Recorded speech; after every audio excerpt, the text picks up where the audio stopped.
Okay ವೀಕ್ಷಕರೇ, ಬೆಳಿಗ್ಗೆಯಿಂದ day with leader ಮಾಡ್ತಾ ಇದ್ವಿ. ಈಗ ಸಮಯ 9:30 ಆಗಿದೆ. ಸರ್, ಬೆಳಿಗ್ಗೆಯಿಂದ ನಿಮ್ಮ ಬೆನ್ನ ಹಿಂದೆ ಬಿದ್ದಿದ್ದೆ, ಬೇಜಾರು ಮಾಡ್ಕೋಬೇಡಿ, ಸಿಕ್ಕಾಪಟ್ಟೆ ತಲೆ ತಿಂದು ಬಿಟ್ಟಿದೀನಿ. ಏನ್ ಹೇಳ್ತೀರಿ ಫೈನಲಿ ಕಾರ್ಯಕ್ರಮದ ಮುಖಾಂತರ? ಕಾರ್ಯಕ್ರಮದಲ್ಲಿ ಪಾಪ ನೀವು ಎಷ್ಟು ಕಷ್ಟಪಟ್ಟು ಇಡೀ ನನ್ನ ಕ್ಷೇತ್ರದಲ್ಲಿ ಬಿಸಿಲಲ್ಲಿ ಓಡಾಡಿದ್ರೆ ನನ್ನ ಜೊತೆಗೆ ಬಹುಶಃ ನನ್ನ ಕ್ಷೇತ್ರದ ಬಗ್ಗೆ ನಿಮ್ಗೆಲ್ಲ ಒಂದು ಮಾಹಿತಿ ಸಿಕ್ತು ಮತ್ತು ನನ್ನ ಮಾಡುವ ಅಭಿವೃದ್ಧಿ ಕಾಮಗಾರಿಗಳ ಬಗ್ಗೆ ಕೂಡ ಸ್ವಲ್ಪ ನಿಮ್ಗೆ ಮಾಹಿತಿ ಸಿಕ್ತು ಅಂತ ಅನ್ಕೊಂಡಿದ್ದೀನಿ. I enjoyed your company. Sir, ನಿಮ್ಮ ಪ್ರತಿ ಗಾಡಿಯ ಮೇಲೆ ನಿರ್ಭಯ ಅಂತ ಯಾಕಿರುತ್ತೆ? ನಾನು ಜೆಪಿ ಚಳವಳಿಯಲ್ಲಿ ಬಂದವನು. ಜೆಪಿ ಹೇಳಿದ್ರು ನಿರ್ಭಯ ಬನೋ ಅಂತ, ಯಾರಿಗೂ ಅಂಜಬೇಡ್ರಿ ಅಂತ. ಸೊ ಅದು ನನಗೆ ಇನ್ಸ್ಪಿರೇಷನ್. ಇವತ್ತು ನಾನು ಯಾರಿಗೂ ಹೆದರೋದಿಲ್ಲ. ನಾನು ಯಾರೇ ಏನೇ ಇದ್ರು ಕೂಡ ಮುಲಾಜಿಲ್ದೇನೆ ಮಾತಾಡ್ತೇನೆ. ಅದಕ್ಕೆ ನನಗೆ ಬಹಳ ದೊಡ್ಡ ಹಾನಿನೂ ಆಗಿದೆ, ಲಾಭ ಅಂತೂ ಆಗಿಲ್ಲ. ಸರ್, ತುಂಬಾ ಜನಕ್ಕೆ ಪ್ರಶ್ನೆ ಇದೆ, ಮಂತ್ರಿ ಯಾವಾಗ ಆಗ್ತೀರಿ ಅಂತ. ಮಂತ್ರಿ ಆಗೋದು ನನ್ನ ಕೈ ಮೇಲೆ ಇಲ್ಲ. ಆಮೇಲೆ ಮಂತ್ರಿ ಆಗ್ಲೇಬೇಕಂತೇನೋ ಫಂಡಮೆಂಟಲ್ ರೈಟ್ ಅಲ್ಲ ಇದು.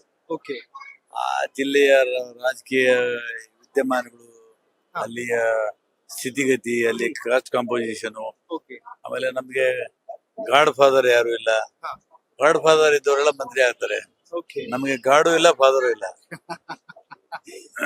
ಸರ್, ಮೀಡಿಯಾಗಳಲ್ಲಿ ಮೇಜರ್ ಹೆಡ್ಲೈನ್ಸ್ ಆಗಿದ್ದು ಸಿದ್ದರಾಮಯ್ಯಗೂ BR ಪಾಟೀಲ್ಗೂ ಬರಲ್ಲ ರಾಜಕೀಯ ಸಲಹೆಗಾರ ಸ್ಥಾನಕ್ಕೆ, ಅದಕ್ಕೆ ರಾಜೀನಾಮೆ ಕೊಟ್ಟು ಬಿಟ್ರು ಅಂತ. ನನಗೆ ಸಿದ್ದರಾಮಯ್ಯನ ಬಗ್ಗೆ ನನಗೆ ಬಹಳ ಇಬ್ರು ಸ್ನೇಹಿತರು, ಆತ್ಮೀಯ ಬಾರೋ ಹೋಗೋ ಸ್ನೇಹಿತರು. ನಾವು 13ರಲ್ಲಿ ಮುಖ್ಯಮಂತ್ರಿ ಆಗಿದ್ದಾಗ ಏನು ಸಿದ್ದರಾಮಯ್ಯನ ಒಂದು ಗತ್ತು ಇತ್ತು, ಅದ್ಯಾಕೋ ಈ ಸಲ ಇಲ್ಲ. ನನಗೆ ಬೇಜಾರಾಗಿದೆ. ಆ ಕಾರಣಕ್ಕಾಗಿ ನಾನು ಅವ್ರಿಗೆ ದೀರ್ಘವಾದಂತಹ ಪತ್ರ 2 ಸಲ ಬರೆದಿದ್ದೀನಿ, ಭಾವನೆಗಳನ್ನ ತಿಳಿಸಿದ್ದೀನಿ. ಅದೇನೋ ಸುಧಾರಣೆ ಆಗ್ತಾ ಇಲ್ಲ, ಬದಲಾವಣೆ ಆಗ್ತಾ ಇಲ್ಲ. ಇದರರ್ಥ ಸಿದ್ದರಾಮಯ್ಯನವರು ದಾರಿ ಬಿಟ್ರು ಅಂತಲ್ಲ, ಅವರಿಗೆ ಪರಿಸ್ಥಿತಿ ಒತ್ತಡ ಇದೆಯೋ ಅಥವಾ ಅನಿವಾರ್ಯತೆ ಇದೆಯೋ ಅಥವಾ ಕೇಂದ್ರ ನಾಯಕರ ಮುಲಾಜಿನಲ್ಲಿದ್ದಾರೋ ನನಗೆ ಗೊತ್ತಿಲ್ಲ. ಸಿದ್ದರಾಮಯ್ಯನವರು ದುಡ್ಡಿನ ಬಗ್ಗೆ ಯಾವತ್ತೂ ಕೂಡ ದುರಾಸೆ ಇಟ್ಟವರಲ್ಲ, ಮತ್ತು ಸಾಮಾನ್ಯ ಬದುಕಿನಲ್ಲಿ ಬಂದಂತವ್ರು.